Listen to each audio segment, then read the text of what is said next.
Hello again. This is day 33 of our Reading Through the Bible Together in a Year series. Today we're covering Leviticus chapters 15 through 17, and today we get to hit on one of the most important things across the entire story of Scripture, the Day of Atonement. So let's see how that goes. And the Lord said to Moshe and to Aaron, "Say to the children of Israel, if a man has an unclean flow from his flesh, it will make him unclean. If the flow goes on, or if the part is still stopped up, to keep back the flow, he is still unclean. Every bed on which he has been resting will be unclean, and everything on which he has been seated will be unclean. And anyone touching his bed is to have his clothing washed and his body bathed in water, and be unclean until evening. And he who has been seated on anything in which the unclean man has been seated is to have his clothing washed and his body bathed in water, and be unclean until evening. And anyone touching the flesh of the unclean man is to have his clothing washed and his body bathed in water, and be unclean until evening. And if a liquid from the mouth of the unclean man comes on to him who is clean, then he is to have his clothing washed and his body bathed in water, and be unclean until evening. And any leather seat on a horse on which the unclean man has been seated will be unclean. And anyone touching anything which was under him will be unclean until the evening. Anyone taking up any of these things is to have his clothing washed and his body bathed in water, and be unclean until evening. And anyone on whom the unclean man puts his hands without washing them in water is to have his clothing washed and his body bathed in water, and be unclean until evening. And any vessel of earth which has been touched by the unclean man will have to be broken, and any vessel of wood washed. And when the man who has a flow from his body is made clean from it, he is to take 7 days to make himself clean, washing his clothing and bathing his body in flowing water. And then he will be clean. And on the 8th day he is to take 2 doves or 2 young pigeons, and come before the Lord to the door of the tent of meeting, and give them to the priest. And they are to be offered by the priest, one for a sin offering and one for a burnt offering. And the priest will take away his sin before the Lord on account of his flow. And if a man's seed goes out from him, then all his body will have to be bathed in water, and he will be unclean until evening. And any clothing or skin on which the seed comes is to be washed with water, and be unclean until evening. And if a man has connection with a woman, and his seed goes out from him, the 2 of them will have to be bathed in water, and will be unclean until evening.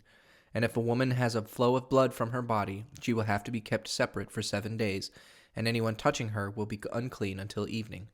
And everything on which she has been resting while she is kept separate will be unclean, and everything on which she has been seated will be unclean. And anyone touching her bed will have to have his clothing washed and his body bathed in water, and be unclean until evening. And anyone touching anything on which she has been seated will have to have his clothing washed and his body bathed in water, and be unclean until evening. Anyone touching anything on the bed or on the thing on which she has been seated will be unclean until evening.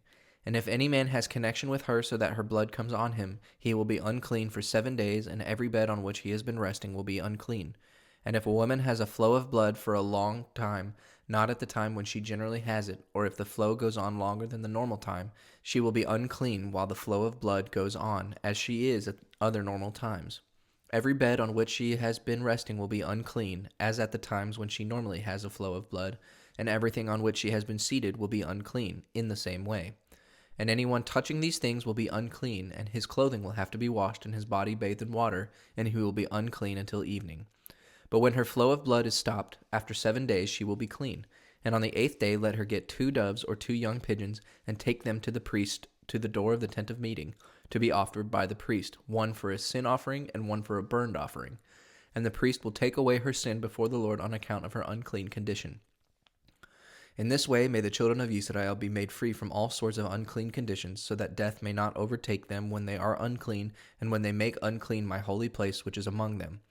This is the law for the man who has a flow from his body, or whose seed goes from him so that he is unclean, and for her who has a flow of blood, and for any man or woman who has an unclean flow, and for him who has connection with a woman when she is unclean. And the Lord spoke to Moshe after the death of the 2 sons of Aaron, when they took in strange fire before the Lord, and death overtook them. The Lord said to Moshe, "Say to Aaron your brother that he may not come at all times into the holy place inside the veil, before the cover which is on the ark, for fear that death may overtake him. For I will be seen in the cloud on the cover of the ark. Let Aaron come in for the holy place in this way, with an ox for a sin offering and a male sheep for a burnt offering. Let him put on the holy linen coat and the linen trousers on his body, and the linen band around him, and the linen headdress on his head. for this is holy clothing, and before he puts them on, his body is to be washed with water. And let him take from the children of Israel 2 he-goats for a sin offering, and 1 male sheep for a burnt offering. And Aaron is to give the ox of the sin offering for himself, to make himself and his house free from sin. And he is to take the 2 goats and put them before the Lord at the door of the tent of meeting. And Aaron will make selection from the 2 goats by the decision of the Lord, 1 goat for the Lord and 1 for Azazel. And the goat which is marked out for the Lord let Aaron give for a sin offering, but the goat for Azazel is to be placed living before the Lord, for the taking away of sin, that it may be sent away for Azazel into the wasteland. And Aaron is to give the ox of the sin offering for himself, and take away sin from himself and his house, and put to death the ox of the sin offering which is for himself. And he is to take a vessel full of burning coal from the altar before the Lord, and in his hand some sweet perfume crushed small, and take it inside the veil. And let him put the perfume on the fire before the Lord, so that the ark may be covered with a cloud of the smoke of the perfume, in order that death may not overtake him. And let him take some of the blood of the ox, shaking drops of it from his finger on the cover of the ark, on the east side, and before it 7 times. Then let him put to death the goat of the sin offering for the people, and take its blood inside the veil, and do with it as he did with the blood of the ox, shaking drops of it on and before the cover of the ark. And let him make the holy place free from whatever is unclean among the children of Israel, and from their wrongdoing and all their sins. And let him do the same for the tent of meeting, which has its place among an unclean people. And no man may be in the tent of meeting from the time when Aaron goes in to take away sin in the holy place until he comes out, having made himself and his house and all the people of Israel free from sin. And he is to go out to the altar which is before the Lord, and make it free from sin.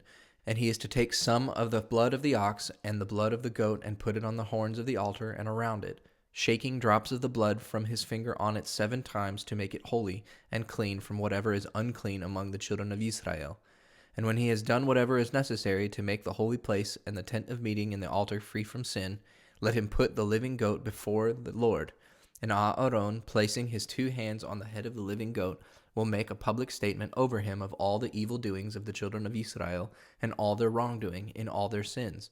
And he will put them on the head of the goat, and send him away, in the care of a man who will be waiting there, into the wasteland. And the goat will take all their sins into a land cut off from men, and he will send the goat away into the wasteland. Then let Aaron come into the tent of meeting, and take off the linen clothing which he put on when he went into the holy place, and put them down there.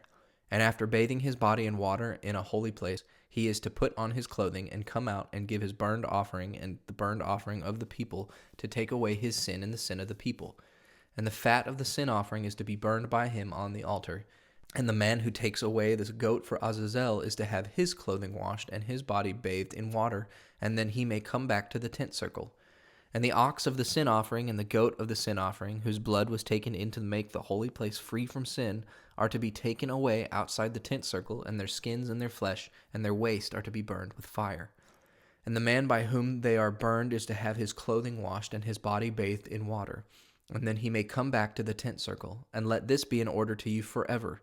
In the 7th month, on the 10th day, you are to keep yourselves from pleasure, and do no sort of work, those who are Israelites by birth, and those from other lands who are living among you. For on this day your sin will be taken away, and you will be clean. You will be made free from all your sins before the Lord. It is a special Shabbat for you, and you are to keep yourselves from pleasure. It is an order forever. And the man on whose head the holy oil has been put, and who has been marked out to be a priest in his father's place, will do what is necessary to take away sin, and will put on the linen clothing, even the holy robes. And he will make the holy place and the tent of meeting and the altar free from sin. He will take away sin from the priests and from all the people. And let this be an order forever for you, so that the sin of the children of Israel may be taken away once every year. And he did as the Lord gave orders to Moshe. And the Lord said to Moshe, Say to Aaron and to his sons and to all the children of Israel, This is the order which the Lord has given. If any man of Israel puts to death an ox or a lamb or a goat, in or outside the tent circle, and has not taken it to the door of the tent of meeting to make an offering to the Lord before the Lord's house, its blood will be on him, for he has taken life, and he will be cut off from among his people. So that the children of Israel may take to the Lord, to the door of the tent of meeting, and to the priest, the offerings which they have put to death in the open country, and that they may make their peace offerings to the Lord. And the priest will put blood on the altar of the Lord at the door of the tent of meeting, burning the fat for a sweet smell to the Lord. And let them make no more offerings to evil spirits after which they have gone, turning away from the Lord. Let this be a law to them forever, through all their generations. And say to them, if any man of Israel or any other living among them makes a burnt offering or other offering, and does not take it to the door of the tent of meeting to make an offering to the Lord, that man will be cut off from among his people. And if any man of Israel or any other living among them takes any sort of blood for food, my wrath will be turned against that man, and he will be cut off from among his people. For the life of the flesh is in its blood, and I have given it to you on the altar to take away your sin. For it is the blood which makes free from sin because of the life in it. For this reason I have said to the children of Israel, no man among you or any others living with you may take blood as food. And any man of Israel or any other living among them who gets with his bow any beast or bird used for food is to see that its blood is covered with earth. For the blood is the life of all flesh. And so I have said to the children of Israel, you may not take any sort of blood as food, and any man who does so will be cut off. And anyone who takes as food anything which has come to a natural end, or anything which has been put to death by beasts, if he is one of you by birth or of another nation, will have to have his clothing washed and his body bathed in water and be unclean until evening, and then he will be clean. But if his clothing is not washed and his body bathed, his sin will be on him. So God seems pretty serious that he doesn't want any Israelites or any people living among the Israelites, their direct neighbors, to be making any type of sacrifices or offerings to any other gods, which, but not even to do any of those sacrifices anywhere other than the tabernacle, the tent of meeting, right, on the altar there. This is a really interesting chapter and a lot of stuff that I really would like to get into studying. One thing that I do know about today's reading, Leviticus chapter 16 is the Day of Atonement. What's really cool about the Day of Atonement is that the Day of Atonement is where the high priest is able to go into the Ark of the Covenant and make atonement for the entirety of Israel, for all of Israel's sin. That happens once a year. And what happens in that process is that there's two goats, and one goat is pure and blameless, and that's the one that's sacrificed. And then the other goat, they place the sin on that goat, right? The high priest confesses the sin and puts his hands on that goat, and that goat doesn't die. It gets sent out into the wilderness. So it's just like really interesting imagery. What's cool about the Day of Atonement is that it's God's way of fully reconciling with his people once a year. And Leviticus 16 is at the very center of the entire first 5 books of the Bible, right? Structure-wise, there's tons of parallels between Exodus and Numbers. There's tons of parallels in Genesis and Deuteronomy. Leviticus itself is kind of paralleled on either side, what we like to call a chiasm, where the direct center is what is being pushed in your face, essentially. And the entire first 5 books of the Bible are this chiastic structure with the very pinnacle center point being the Day of Atonement in Leviticus. So what is the Day of Atonement? Think about that. If you're a follower of Jesus, you know that Jesus' life, death, resurrection, all of this atonement is all over the place. And if you don't know what atonement is, go learn. And it's very important. It's foundational for what we believe. I hope you have something to think about on this wonderful day.